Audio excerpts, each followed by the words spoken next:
Selamat datang di Erwin Tametompo Channel. Salam dari kami di Talaut, Tapal Batas Utara NKRI. Sejarah musik dugem. Cerita ini tentang musik kaum muda. Musik yang mampu membawa mereka ke dunia lain. Dunia tanpa waktu kemarin dan esok. Dunia yang cuma punya waktu sekarang. Kaum muda menikmati musik ini sembari bergoyang di bawah lampu yang kelap-kelip. Sekarang mereka menyebutnya musik dugem atau dunia gemerlap. Tapi dulu, ini bernama musik disco.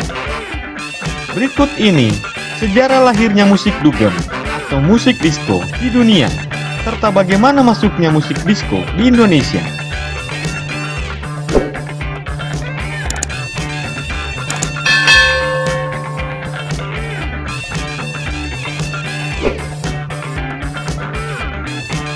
Semua bermula dari kerisauan generasi baby boomers di Amerika Serikat dan Eropa. Mereka lahir seusai Perang Dunia Kedua dan tumbuh besar dengan hasrat menata ulang kehidupan secara tertib. Mereka bersekolah, bekerja, menikah, lalu punya anak. Lama-kelamaan, kehidupan begitu membosankan dan melelahkan bagi baby boomers. Stres menyerang dan pikiran terkekang. Mereka butuh hiburan setelah bekerja keras. Di negeri barat sana, bersantai adalah produk dari kerja keras. Tulis Erwin Ramadan dalam Gaya Hidup Disco di Jakarta yang dimuat dalam Prisma tanggal 6 Juni 1977. Musik yang bisa dinikmati sembari menari adalah wahana bersantai bagi baby boomers. Tapi, pilihan mereka bukan pada musik rock, jazz, swing, funk, folk, atau salsa. Pilihan mereka jatuh pada musik campur baur. Musik anak-anak muda itu melintasi kultur Afro-Amerika, Hispanik, dan Itali-Amerika. Inilah yang disebut musik disco. Demikian menurut Bob Bahelor dalam American Pop Volume 3 di tahun 1960 sampai 1989. Musik rock, jazz, swing, funk, folk, dan salsa sanggup menggerakkan kepala, kaki, tangan, pinggul, bokong, dan badan orang. Tapi musik-musik itu tak pernah punya tempat khusus untuk dinikmati. Sedangkan musik disco punya. Tempat itu bernama diskotik. Diskotik berasal dari bahasa Prancis yang artinya perpustakaan piringan hitam. Ia berubah total di lorong-lorong sempit di kota New York pada tahun 1960-an. Ia menjadi tempat baby boomers menikmati musik disco ala Bee Gees, Donna Summer, dan Village People. Bir dan marijuana menemani baby boomers di diskotik sejak malam hingga hampir pagi. Diskotik berbeda dari klub malam. Mereka memang jenis hiburan malam, sama-sama buka hanya pada malam hari. Tetapi, diskotik tidak menyajikan musik langsung dari band atau penyanyi, melainkan lewat piringan hitam. Aturan di diskotik juga lebih luas ketimbang di klub malam. Oleh sebab itu, diskotik menjadi panggung bagi siapa saja untuk menunjukkan identitas tersembunyinya, termasuk bagi gay, lesbi, dan bisex. Orang-orang itu melepaskan beban sosialnya di masyarakat melalui musik disco.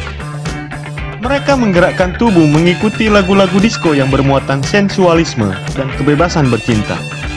Musik disco menjadi pemersatu. Begitu gambaran Alan Jones dan Jussi Kantonen dalam Saturday Night Fever, The Story of Disco, tentang pengaruh musik disco terhadap masyarakat multikultur Amerika Serikat. Buku karya Alan Jones dan Jussi Kantonen meminjam judul film laris pada tahun 1977 dengan judul Saturday Night Fever. Film ini bercerita tentang bagaimana gaya hidup disco menjadi obsesi laki-laki bernama Tony Manero yang diperankan oleh John Travolta.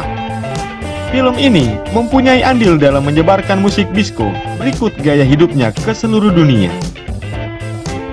Musik disco tak perlu menunggu lama untuk tersebar ke berbagai belahan dunia.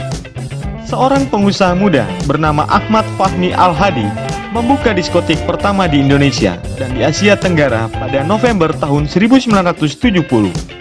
Tahun-tahun berikutnya, diskotik lain bermunculan seperti Gua Rama, Mini Disco, Pit Stop, Disco 369, dan Samantha Disco. Begitu catatan majalah Mas nomor 70 pada bulan Agustus tahun 1975 dalam artikel Adjudging in Diskotik. Lebih murah sebab no hostess. Diskotik mengumandangkan musik disko di hotel, di tepi jalan, dan di gedung bertingkat. Kaum muda berdatangan malam demi malam. Hampir mirip di negeri barat. Bedanya, sebagian besar kaum muda Indonesia penikmat musik disko berlatar belakang kelompok ekonomi menengah. Sehingga, musik disko di sini menjadi simbol satu kelas sosial. Penikmat musik disko punya cara berpakaian, berbahasa, berhias, dan berbelanja sendiri. Lelaki muda memakai sepatu boot, celana jeans yang melebar ke bawah atau ketat, kemeja impor dari Prancis dan Italia. Kaum perempuan menggunakan pakaian terbuka dengan bagian dada terbelah. Penikmat disko berbahasa asing campur dengan bahasa Indonesia. Perhiasan mereka antara lain seperti jam, kalung, medali, dan korek api mahal. Mereka membeli piringan hitam musik disko terkini supaya tidak ketinggalan bahan obrolan dengan sesama penggemar musik disko. Mereka yang melanggar undang-undang tidak tertulis ini akan segera menjadi bahan tertawaan atau lelucon, tulis Erwin Ramadan. Harga menikmati musik disko tak terjangkau oleh kebanyakan kaum muda pas-pasan. Fahmi Al-Hadi menyebutnya kaum tongples atau kantong kempes. Maka dia berupaya mengangkat Tanamur sebagai tempat untuk menikmati musik disko bagi kaum tongpes. Nggak peduli siapapun kamu, pakai sendal jepit atau sepatu, supir truk atau berdasi, sepanjang mau mendengarkan musik disko, silakan ke Tanamur, kata Vincent, mantan DJ Tanamur di tahun 1982 sampai tahun 2005.